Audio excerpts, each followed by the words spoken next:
Hey coaches, one of the probably most favorite tournaments that my teams enjoyed each year that we went were the ones that AAU puts on that they call their Disney Classics. They have two a year, although they have a bunch of tournaments that AAU puts on in that ESPN Worldwide Center of Sports, but they have two a year that are really common. A lot of teams go to them, and that's the Easter Classic and the Memorial Day Classic. So one in April and one in May. These are really good tournaments if you live in the Southeast or if you want to travel. They have a wide variety of competition. They have different divisions that you can jump into: Division 1, Division 2, Division 3, and there's plenty of teams throughout.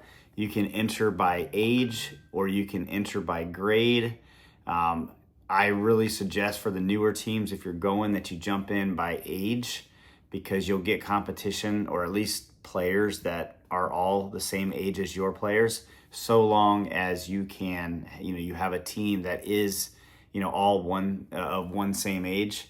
I'm going to give you just a couple things that I learned about these tournaments. You can probably apply them to anything, but I think a lot more teams are traveling in and staying the night when they go to the Easter or the Disney Classics. So I think that these three tips will be helpful for you. Number one, you gotta book your lodging early. These hotels can get expensive and they can get booked really quick. My favorite hotel to stay in when I'm in Orlando for a Disney tournament is the Embassy Suites. It's located at 8100 Lake Street in Orlando. It's a good hotel. It's a good layout.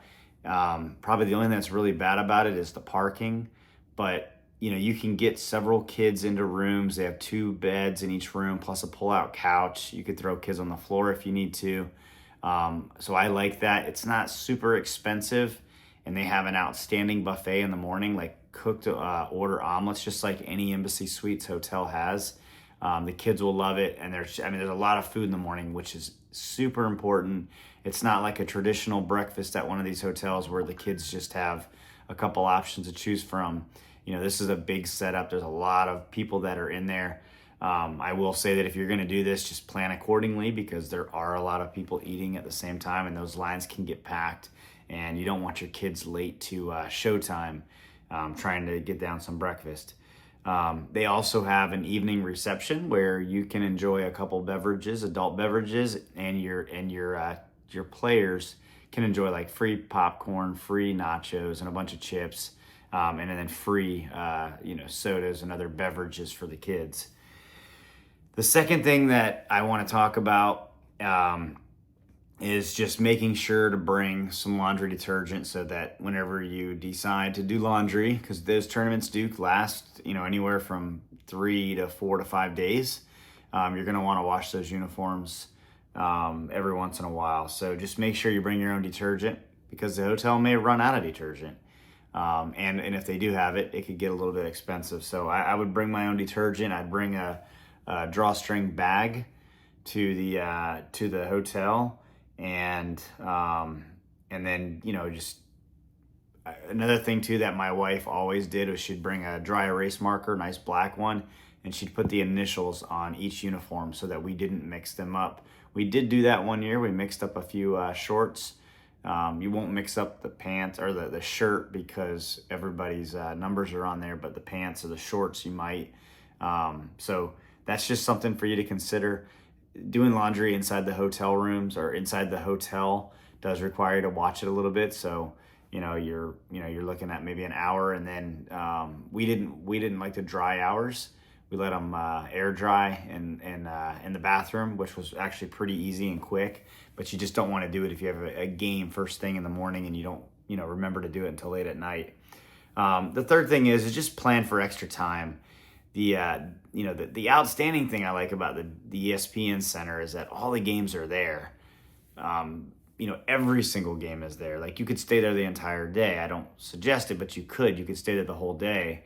But it's just like Disney, right? The parking is crazy, and you're going to be parking, a mile away, and getting your team up to the tournament or the gyms. You want to make sure you arrive early enough to take care of the parking and getting your team up there. And then once you get there, of course, there's several gyms, so you're going to be looking around to find your court. And so you would definitely want to make sure you have time ahead of time. There's definitely a lot of spots to sit around and wait and watch games. There's spots where you can just have your players gather around and go over your game plan. Make sure you bring your board and sit there, and you can talk about lessons learned and strategies for the next game. And because all the teams are there in one spot, you can certainly look at the schedule and go scout out the team that you're going to be playing next. So, and there are some food options in there, but I don't really suggest eating there on the Disney property unless you enjoy spending a lot of money. I think it's a good opportunity in between games when you have a long wait time, and you will. Take your team out to the outlets or to a mall, or just find a good restaurant to sit down and just enjoy a good meal with your team. So that's just 3 things that I wanted to throw out there. These can work for any tournament really, but I just wanted to highlight the Disney ones because I know they're popular. And if you haven't done one yet, go do one. It's fun. If you live in that area of the States, go check it out. It's a good time. I think all your players will enjoy it.